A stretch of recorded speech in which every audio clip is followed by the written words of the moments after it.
Okay, well,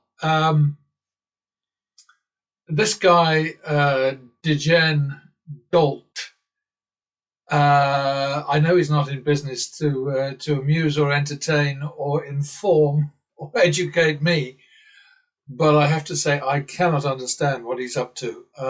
He seems to me to be like a classic suicidal, self-harming gambler. This time, just like last time, he was over $8,000 ahead. Started with 5,000, he got all the way up to 13,100, and then he just pissed it all away. And it's extraordinary, really.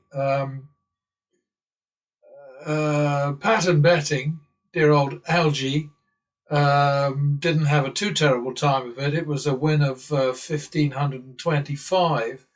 But once again, of course, what DD does is he walks away from a losing streak, which I guess is fair enough if he's got a limited bankroll and he can't afford to dig himself out of the hole, which of course is the mistake that the vast majority of gamblers make.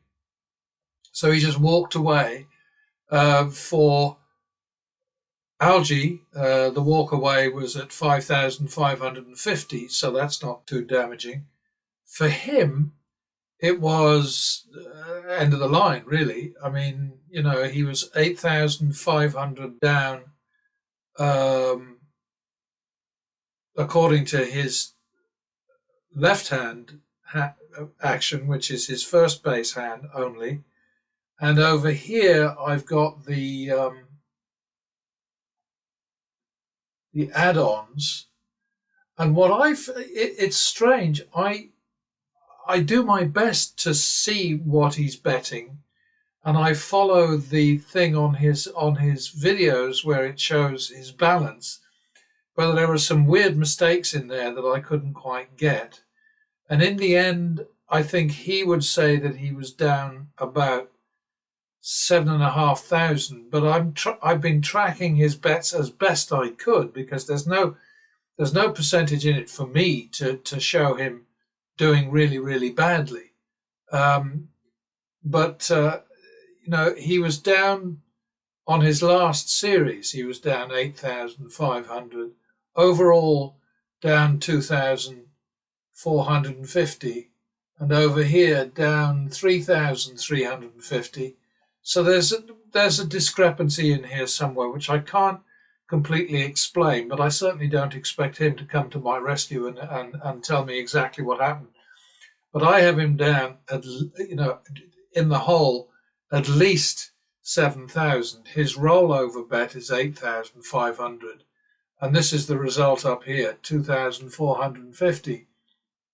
Meanwhile, if pattern betting had matched his action, then based upon Algae's performance right here, plus 18.5%, then the algorithm would be up 7,416, matching his action. But that's just a kind of a point of interest. It's not something that I'm suggesting is super relevant. But the thing is that his action is much higher than I would ever think about. And actually, he had a dealer most of the time in that session. He had a dealer who I would have walked away from just because of discomfort. Probably an absolutely lovely person, but I think it was a he, but I'm not absolutely certain because they're not allowed to show dealers. Couldn't tell from the hands. There was no nail varnish or nail color or anything like that. So I think it was a he with fairly kind of well-fed hands.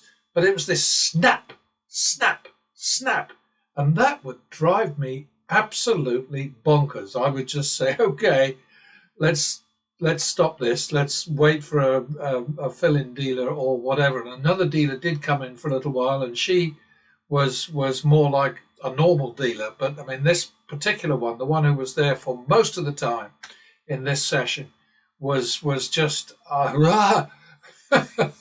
this is no way could I cope with that. So this is the story anyway. Degen lost a bunch. 2,450 on his first bases, 3,350. So that's a total of less than I actually recorded in my notebook. But I'll give him that. I don't hold it against him, and I haven't even bothered to add the extras over here. It's just that I personally I won't have anything to do with multi-hand betting. It just makes absolutely no sense to me at all, because every time the dealer gets a made hand that's better than the crap you've been dealt, then you lose out 2 or 3 times as much. So it just doesn't. But Mr. Handpay is another one who does multi hands. Even Vegas Matt does it from time to time, and I just don't get it. I'm sorry. Obviously, it's going over my head because I have no idea what these people are doing. A long time ago, there was a guy who had some wonderful sessions on YouTube, MG21, and he was down in American Indian, Native American territory too. Somewhere down in Florida, Tampa, I think maybe. But he had these wonderful 2-shoe sessions, and he would break out every so often to just change the shoe. So he wouldn't, on his spread out on his multi-hand bets, he would not bet a huge amount. He was obviously just trying to work his way through a shitty patch of clumping, or whatever you want to call it, in the shoe. And then as soon as he started seeing things go his way, he would then go straight back down to a single hand bet, and on that he would pound, 2, 3, 4, 5,000 or more. And it seemed to work very well for him because he was a consistent winner. I didn't track nearly as much as I do now, and his unfortunately his wonderful videos have disappeared from YouTube. Don't know why that is. May have been taken down at the request of the Indian casino. I don't know. Sorry, Native American. But interesting.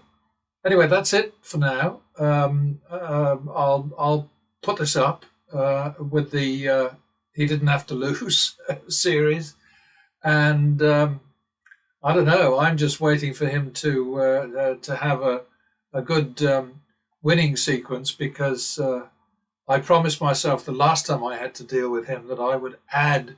He left me with a whole series of nasties, and I said, well, what I'm going to do is next time he plays, I'm going to just add on his next lot of hands to the bottom of the unfinished bit, and see what happens. And of course, here we are. We're looking at a very definite improvement in things. Yeah, sorry about the blip there. I got myself into a terrible tangle.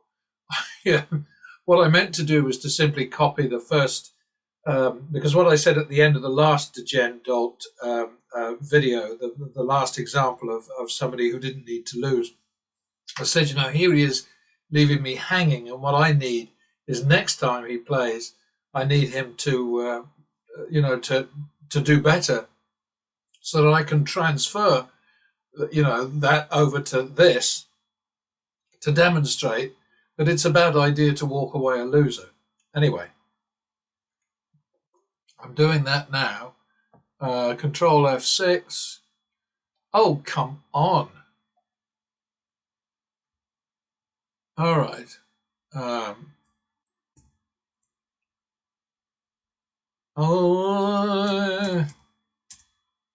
I'm just having a real serious cock-up day today. All right, so, my point exactly. All of a sudden this becomes a 12,200 win for the algorithm, and it's not entirely relevant, because this is an add-on here, but I'll mark it as such. I'll put a line under here so that that's clear. But it's just one of those things where you watch the way these people play and think, what are they doing? Are they having fun? I mean, is that what's going on here? Are they having a good time? Because I don't get it. I just don't see it, But anyway, there we are. I think that's right. I think I've done that right. Oh, maybe it was higher up. What doesn't matter. The point is, that Degen should not have walked away a loser the last time. He shouldn't have walked away a loser this time. And what I will do is next time I analyze one of his sessions, I'll do the same thing, because undoubtedly he will do. It seems to be, his style is that he starts out a winner, he does great, and then he obviously decides that he doesn't want to win, so he throws it all away. So he's going to do that again, isn't he? Anyway, we shall see. But that's the story there. Save that.